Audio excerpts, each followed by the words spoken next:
Om, Om Namo Narayana. Dasakam 21. Modes of worship of the Lord.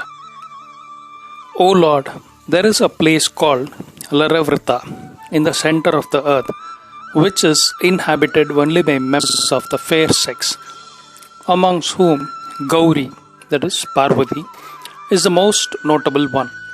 Lord Shiva, the only exception here is worshipping thee with sacred mantras and hymns of praise.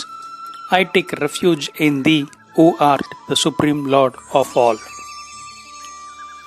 O Lord, to the east of Liravrita is the region of Bharatsvasa, where the sages called Bharatsvas are praising thee in the form of Ayagriva, who was competent to retrieve the Vedas from concealment at the end of the Kalpa. During that pledge, I meditate on the Ayagriva form of thee, the embodiment of knowledge. O Lord, to the south of Lilavrita is the region of Harivarsha, where noble devotees, amongst whom is Prahalada, thy most exalted devotee, serving thee in the form of Narahari, which is sublime, pure and white, bestowing that pure, matchless, supreme knowledge on devotees. I meditate, O Lord, on this Narahari form of thine. O Lord, to the west of Liravrita is the beautiful region of Mala, where thy body radiates loveliness with thy sports and bewitching smile, where goddess Lakshmi and the sons of Prajapati are serving thee, and where thou hast taken the form of the god of love, Kama, to please thy beloved Lakshmi. I worship thee, O Lord, in this form of Kamadeva. O Lord of the earth, to the north of Lilavrita is the well-known region of Ramyaka, where the lord of that place, the noble Vaisvasvata Manu, worships thee, where thou, in the form of a fish, shines graciously in the hearts of pure devotees, who are free from jealousy. I meditate on thee, O Lord, who art ever loving and affectionate to thy devotees. O Lord of knowledge supreme, thou rulest over the northern region called Hiranmaya in the form of the tortoise that was capable of lifting the Mandara mountain, and art worshipping here by Aryama, the foremost among the ancestors. I worship thee, O Lord, who incarnated in this tortoise form. Om Yajna Varaha Murti, thou who took the form of the divine boar and art the embodiment of sacrifice, thou who art praised by the wise and learned, thou who art worshipped in the Uttara Kuru province by the beloved, the goddess earth, with sacred salutations and hymns of praise, how thou of such a gigantic form that thy tusk is long enough to touch the bottom of the clouds, I bow down to this divine Varaha form of thine and beg thee to save me.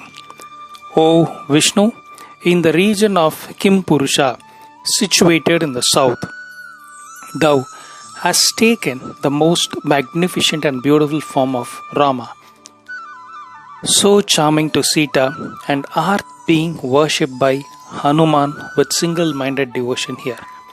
May thou, in the form of that wonderful Rama, protect me.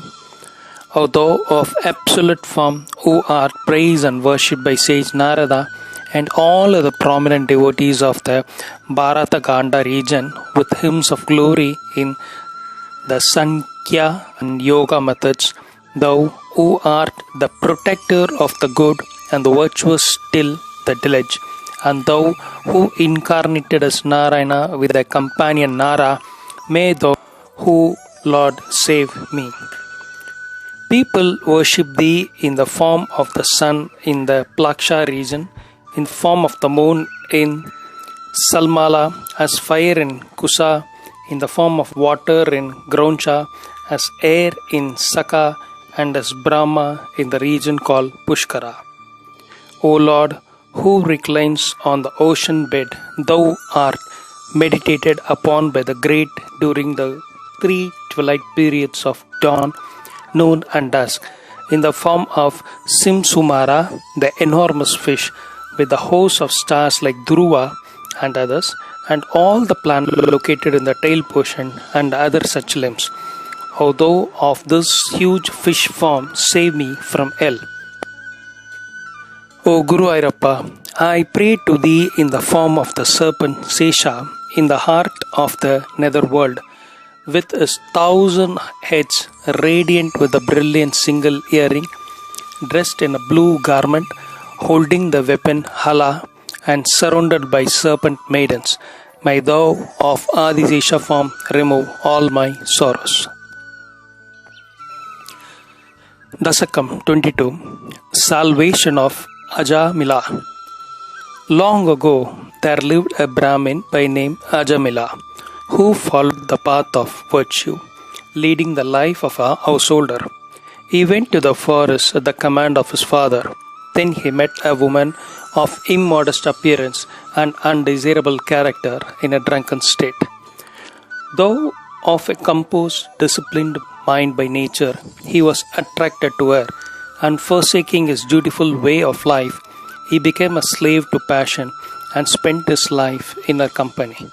Leading a sinful life, he grew old and became very much attached to his son, to whom he named Narayana.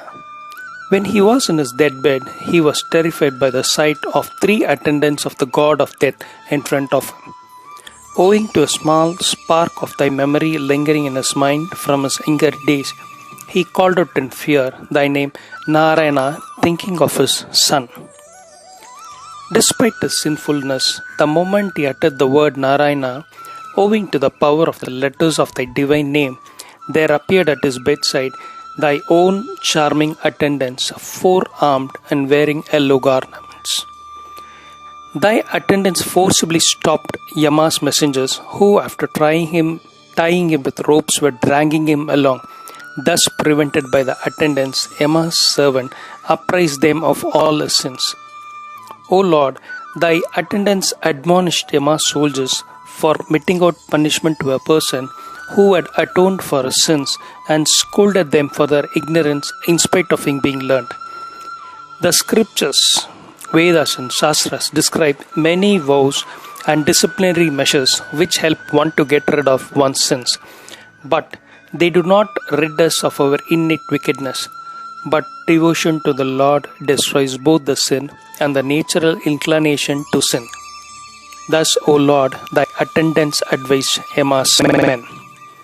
Thy attendants told the messengers of Yama that even though Ajamila called out the name of Hari in fear, the very fact that he uttered the name of the Lord was atonement enough for the sins committed by him even in 1,000 crore years.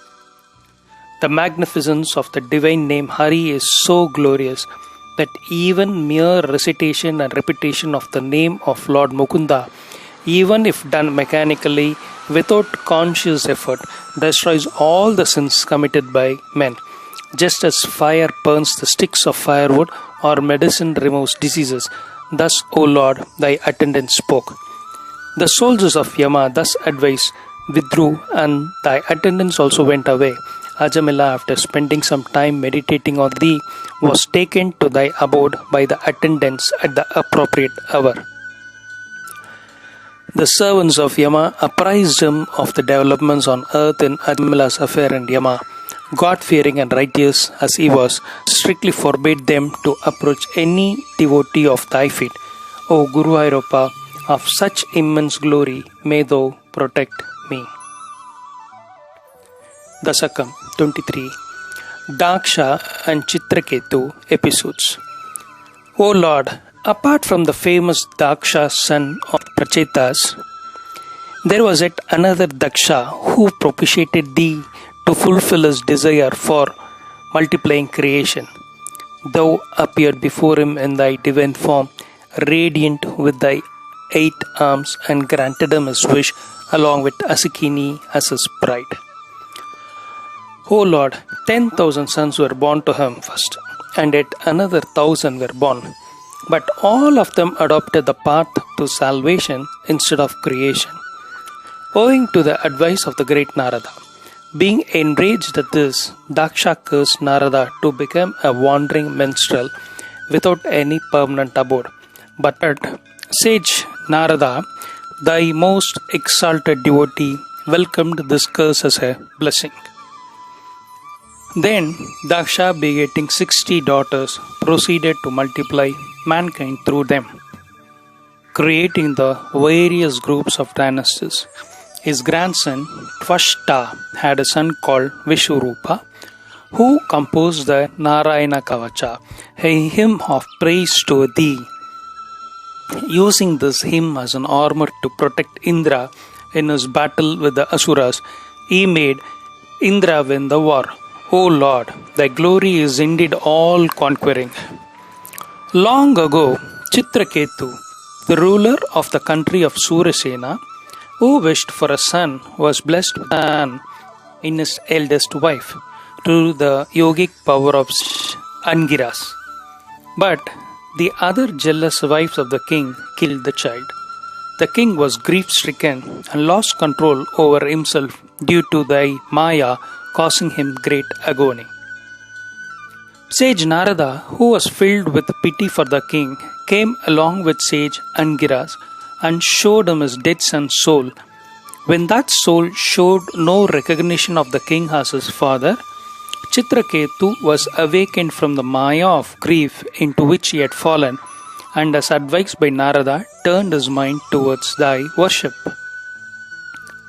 Then, initiated into thy worship by sage Narada, who taught him the appropriate hymn of praise and mantras to propitiate thee.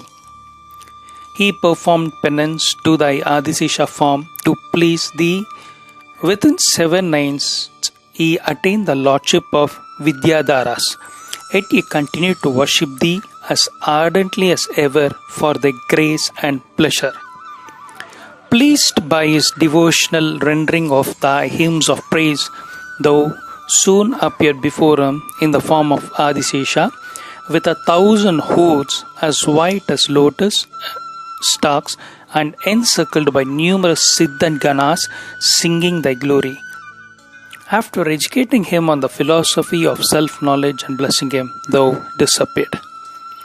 Then Chitraketu, the crest jewel among the devotees, immersed in divine bliss, compiling all thy hymns of praise, extolling thy virtues, had them sung melodiously by beautiful maidens, and roamed at will in all the worlds for lakhs and lakhs of years with a contented and happy mind, yet without any craving for worldly pleasures.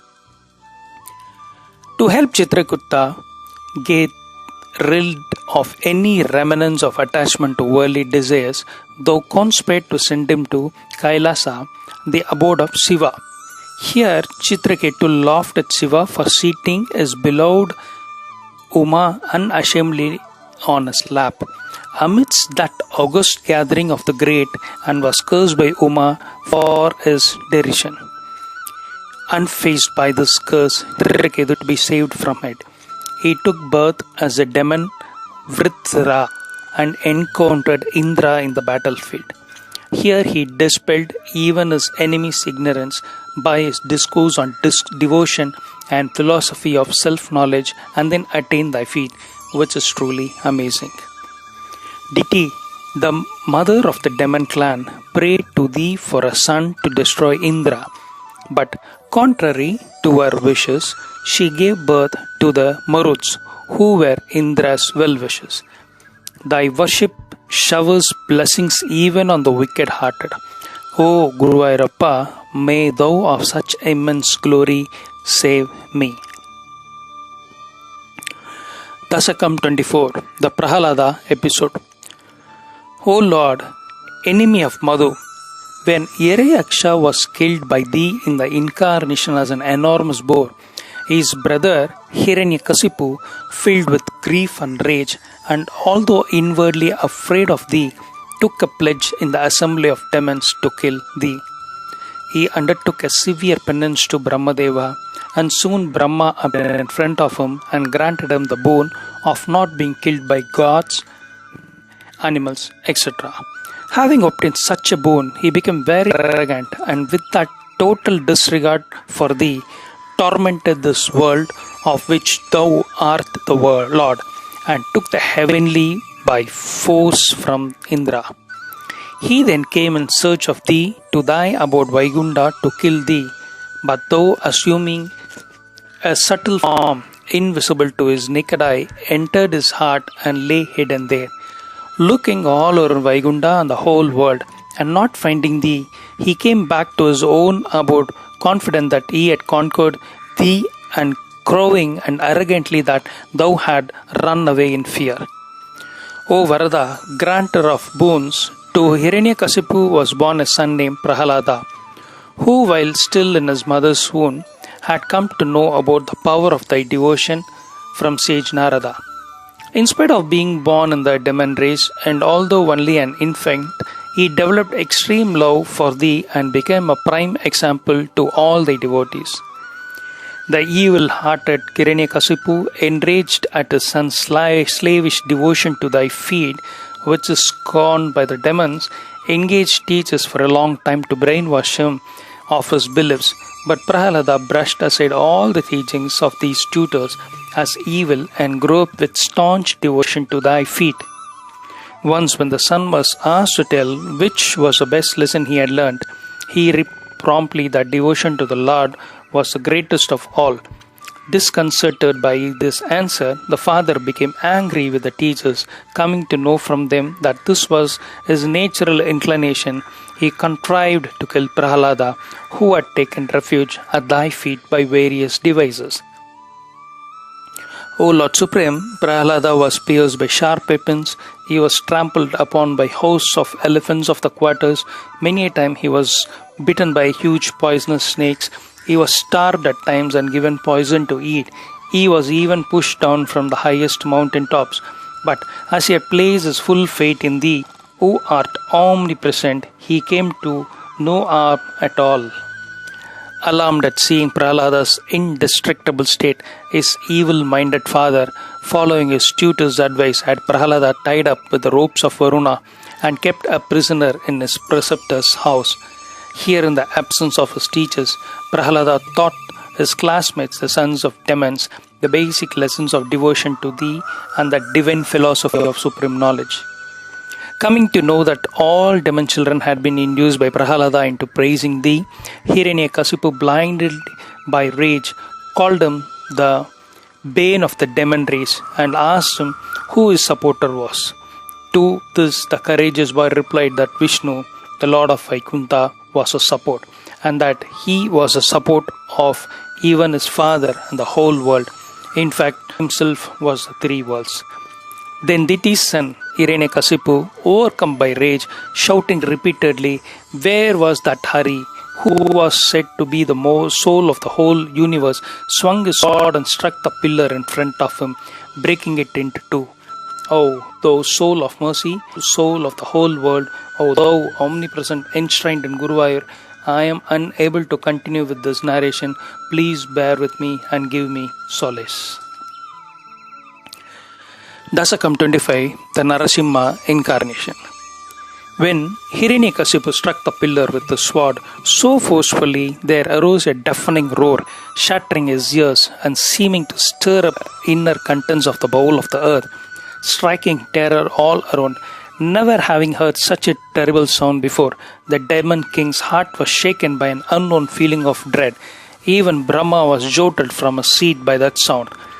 O Lord, as the demon full of rage was rolling his eyes in all directions, there emerged from the pillar thy form, which was neither beast nor man.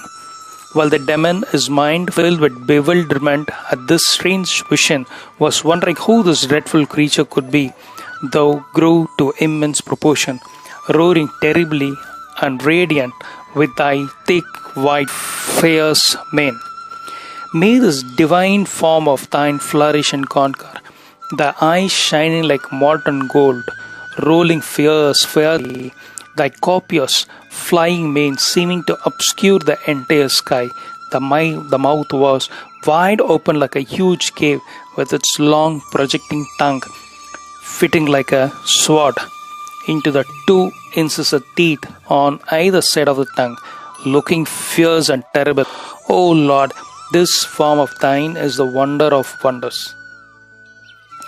O Lord, I prostrate before that Narasimha form of thine, which is a fusion of man and lion. The fierce-looking jaw, crisscrossed by swollen nerves, seeming to tear the cheeks apart, the short, stout neck, the hundreds of strong hands with pointed claws, emitting fiery rays, the terrible roar like that of a thunder clouds, driving away the enemies. I bow down to all these divine features of thy Narasimha form.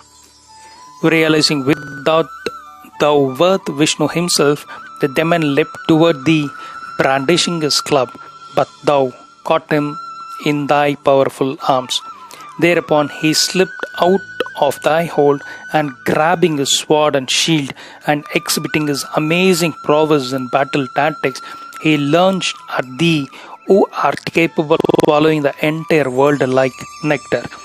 Then again quickly grabbing that lowly demon who was spinning around and around, attacking thee in thy two arms, thou laid him across thy two thighs, seated over on the threshold, and tearing his breast apart with thy claws. Thou drank his blood, gushing out profusely with great vigor and satisfaction, roaring as if it were the end of the universe. Then throwing away the demon's dead body, thou, with thy form drenched in his blood, fell upon the entire demon clan and swallowed them. Then total chaos prevailed over the universe, affecting both movable and immovable objects. The earth revolved, the oceans rolled, the mountains shook, and the stars began to fall from their respective positions. The body looking gruesome with this gory coating of flesh and fat, and wringing the blood-soaked entrails of the demon, like Arlen, thou wert seated in the midst of the assembly hall, roaring loudly with the uncontrollable rage. At that time, none had the courage to come near thee in the entire world. All gods, including Shiva, Brahma, and Indra, stood afar out of fear, praising thee individually. As thy anger remained unabated, the child Prahlada, at the instance of Brahma, prostrated at thy feet without fear. Thou, with thy heart filled with compassion, calmed down, placing thy hand on his head, blessed him. To him who was singing the hymns of praise without any desire for favors, thou granted the boon of steadfast devotion and thy blessing to the world. O Lord omnipresent, thou who played this dreadful drama, thou whose glory is sung lucidly in the Tapaniya Upanishad, thou of extremely pure form, who can surpass thee, who art matchless and the most exalted among all.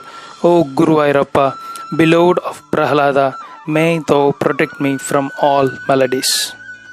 While the demons sat silent, believing that she, Mohini, loves them, thou who loves thy devotees distributed the nectar fully among the gods, and assuming thy own form, cut off the head of Rahu, who had half drunk the nectar. After punishing the demons thus for snatching the vessel of nectar from thee, thou went away. A pitched battle then took place between the demon and the gods. At the height of this terrible war, the hosts of God were rendered unconscious by the delusive tricks of the demon Bali. So thou manifested thyself in their midst.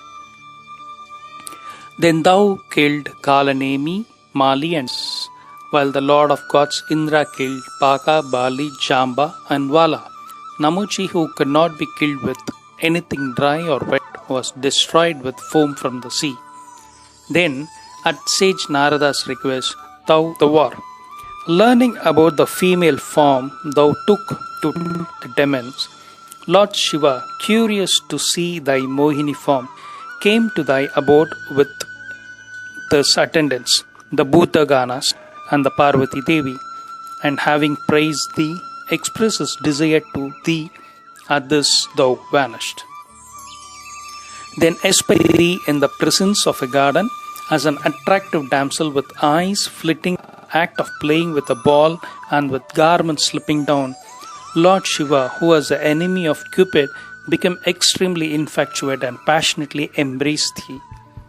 When Mohini freed herself from Lord Shiva's grasp and ran, he pursued her again, on the discharge of his viral fluid, the truth dawned on him, and he came to senses. He who was revered by thee sang thy praises and extolled thy glory to Parvati Devi and others. O Guru Ayyappa, may thou of such glory save me. Dasakam 30, the Vamana incarnation. The demon Bali, though killed in battle by Indra, was brought back to life by Sukra, the preceptor of the demons. By performing many sacrifices, he acquired more power and conquered 3 worlds. Without fear of thy disk, the gods ran away and hid themselves in fear from him.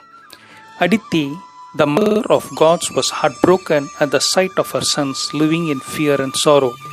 She beseeched her husband Kasyapa for help, and by his advice observed the best form of worship to thee, called Payovrata, lasting for 12 days with complete and staunch devotion.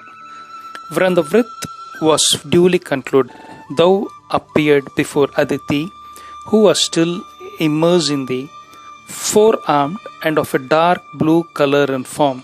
As she prostrated before thee, thou promised to be born as her son, but cautioned her to keep thy revelation a secret, and then thou vanished. Then, embedding thyself as seed born of penance, thou wert conceived in Aditi's womb, and wert praised by Brahma. On the auspicious Shravana Dvadeti day, Aditi gave birth to thee, manifested in divine Vaishnava form. The gods, exceedingly delighted, sounded auspicious instruments and showered flowers over the sacred hermitage. While the parents stood with folded hands praising thy glory repeatedly and heralding thy victory, thou instantly assumed the form of a dwarf, a competent brahmachari well versed in the Vedas. O Lord, then and there thy father Kasyapa Prajapati performed all ceremonial rites from birth to thread ceremony. Thou wert offered the mounji grass, the danda or stick, the deer skin, the aksham mala or string of beads, and so on. Adorned by all these and shining with divine splendor, thou completed the rites of the sacrificial fire and proceeded to the house of Pali, where he was performing the horse sacrifice. Thou, dwarf-like in form, thy dignified gait seemed to forecast the magnificent form thou wert to assume in the future. By the movement of the body, shaking the earth at every step, thy umbrella seemed to be held to ward off the enemy fire, and thy stick as if to strike down the demons with it. As thou approached the site of the horse sacrifice, situated on the northern bank of the river Narmada, the dazzling brilliance of thy form blinded Sukra and other sages, and they wondered aloud who this could be, whether thou wert the sun or fire or the sage Sanat Kumara. Sage Brigu, Sukarcharya, and his clan, who were bedazzled by the gradients, hastily welcomed thee. The blessed demon king Bali, who was overwhelmed with ecstasy on seeing thy lustrous form, approached thee, and washing thy feet reverently, sprinkled that sacred water, which having touched thy feet, was now holiest of all on his head. The sacred water flowing from thy feet adorned the head of Lord Shiva. Although a demon by birth, Bali was fortunate enough to have it sprinkled on his head, perhaps due to his being born in the dynasty of Prahalada, or due to his sacrifices, or because of his faith garments. O Guru Ayyappa, may thou of such glory save me. Dasakam 26. Liberation of Gajendra. At that time, a Gandharva named Huhu, having become a crocodile due to the curse of sage Devala, was present there. This crocodile caught hold of the elephant's foot. O Lord, in order to give ultimate peace to thy devotees, thou test them by putting them through trial and tribulation. Indradyumna, the king of the land of Pandya, was a staunch devotee of thee. Once, when he was engaged deeply in worshipping thee in the Malaya mountain, sage Agastya came there, expecting to be welcomed as an honored guest by the king.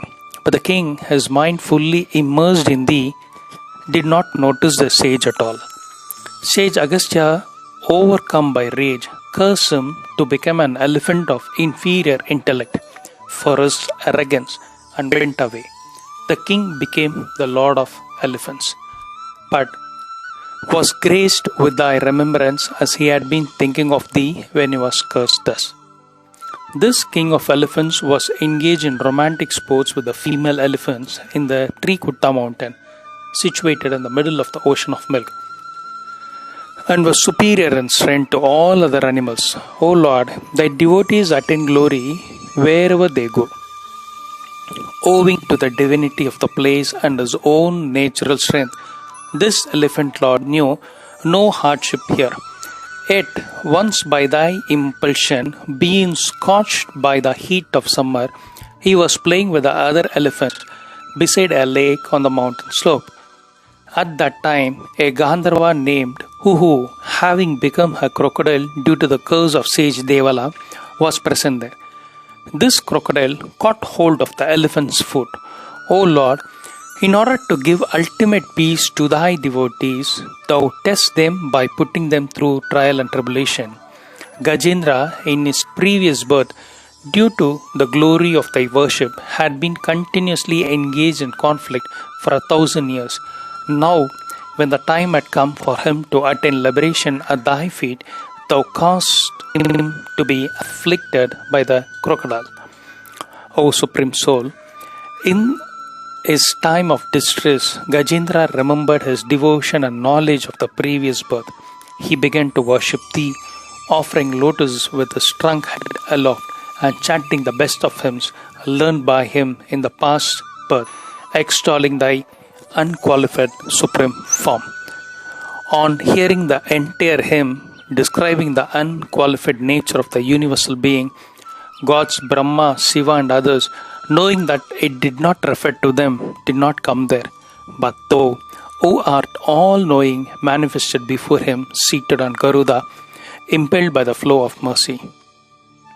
Then holding Gajendra in thy lotus-like hand, thou tore apart the ferocious crocodile with thy disc. The Gandharva was then liberated from his curse, and the elephant attained oneness with thee, transcending all. O all-pervading Lord, according to thee, whoever sings this episode of Gajendra Moksham at dawn and chants the name of Gajendra and thee will attain all wealth and prosperity. Having said this, thou departed for Vaigunda along with them. O Guruvairappa, may thou protect me. Dasakam 27. The Tortoise Incarnation. Sage Durvasa once gifted to Indra the divine garland presented to him by celestial maidens. That garland was trampled upon and crushed by Laravata, lord of elephants belonging to Indra. Seeing this, the sage cursed him out of anger. Since Durvasa was not born of thee, tolerance was not one of his qualities. Due to that curse, Indra, hitherto known as Nirjara, or the unaging one, was afflicted by old age. The gods were defeated by the demons and lost all their glory and strength. O thou source of deliverance, all the gods, including Shiva, went to Brahma and along with him came to thee for help. O Varada, granter of boons, thou whose glory was long sung by Brahma and others, appeared before them, radiating supreme light, and ordered them to enter into a pact with the demon race and churn the ocean for nectar. The gods, entering into a peace pact over the demons, proudly brought the Mandara mountain to be used as a churning stick, but it fell down halfway. Then thou, seated Isle of Garuda, the king of birds, lifted it effortlessly as if it were a badara fruit and soon placed it in the ocean of milk. Using Vasuki, the serpent, as the churning rope, the gods and men began to churn the ocean of milk with all the vital seeds embedded in it. At that time, thou cunningly placed the demons facing the serpent near his mouth. When the ocean was thus vigorously churned, the churning stick, the Mandara mountain, due to its own heavy weight, began to sink in the rolling waters below. Seeing the gods becoming distressed by this, thou, wishing to help them, took the form of a hard-backed tortoise. O Vishnu, thou, assuming the form of a tortoise, with its outer shell harder than diamond and its width spanning a lakh of yojnas, entered the depth of the ocean and lifted the Lord of the mountains that lay sunken there. As the Lord of mountains emerged from the water, there was a gaiety all around, and the gods and the demons churned redoubled vigor. Thou at that time entered the hearts of the two groups, and the Lord of the serpents, enthusing them and driving away their fatigue. To prevent Mandara mountain from being toppled, owing to the vigorous churning and the consequent speedy revolution, thou held it firmly in pace with thy lotus-like hand. Seeing this, Shiva, Brahma and others showered flowers on thee from the heavens and sang thy praises, full of wonder and delight. The poisonous breath emanating from the serpent's mouth made the demons feel parched and uncomfortable. The gods also felt the heat, but to a lesser extent, as they were in the rear. Owing to thy mercy, O Lord, the clouds rained water on the gods, but not on the demons. Even though the ocean was churned for a long time with the multitudes of whales and crocodiles swimming around in agitation, nothing happened. Then thou, holding the ends of the serpent Lord in thy two finger hands, churned the ocean all by thyself. Guru Airappa, may thou of such amazing prowess protect me from diseases. Dasakam 28. Lakshmi Embara. From the ocean there first flowed out the Kalakuta poison like a raging fire. Lord Shiva, who was delighted by the gods praising him, swallowed it fully in order to please thee. O Lord of three abodes, on further churning of the ocean by the gods and the demons, the celestial cow Surabhi was born, and thou gifted her to the sages. Then came the gem among horses, Uchchaisravas, followed by the gem among elephants, Liravata. Then came into the celestial tree Kalpa, and after that the celestial damsels or the Apsaras. Thou presented all these to the gods. O Jagadisha, then there appeared Goddess Mahalakshmi, most charming and attached to thee alone. Seeing her immaculate beauty, everybody was tempted at heart and wished to possess her. To that goddess, whose heart was given to thee, Indra, the Lord of gods, presented a gem-studded throne. Then with a collection of coronation paraphernalia brought by all, the sages poured holy water on her amidst the chanting of Vedic hymns. Her slender form, already adorned with the charming sidelong glances, was further beautified with jewel-studded earrings, yellow silk garment, necklaces, and the like by the gods after the holy water had been poured on her for coronation. Holding the wedding garland with bees buzzing around, she walked at a slow pace due to the weight of picture-like breasts toward thee, accompanied by the tinkling sound of her anklet bells and a shy smile on her face. Knowing that all the other gods like Shiva and Brahma, though virtuous, were still not blemishes, she offered the divine garland to thee, who art the eternal embodiment of perfection and charm.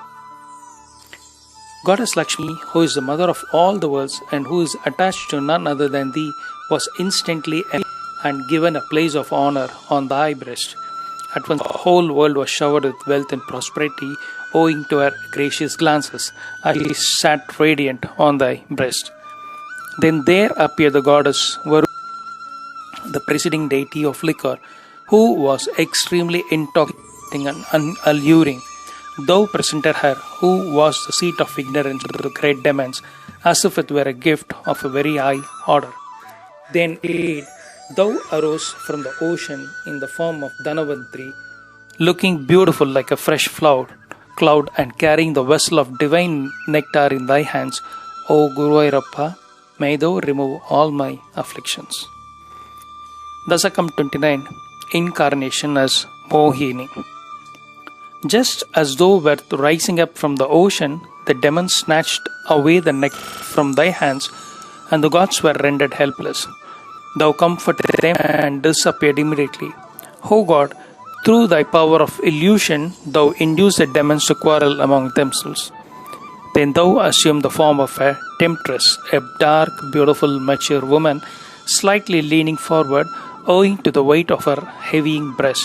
The demons, abandoning their fight over the vessel of nectar, came running toward thee, extremely attracted by thy picture like breast. The demons, openly wandering about this dear eyed beauty, entreated thee in that Mohini form to absorption in the nectar among them.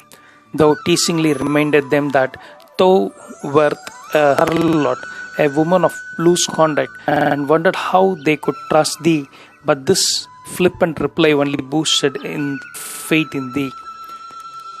The demons joyfully gave the vessel of nectar to thee in the form of Mohini, thou cautioning them to bear with the whimsical behavior, made the gods and demons sit in separate rows, and begins the nectar only to the gods. The demons, entranced by the seductive walk and movements, sat quietly.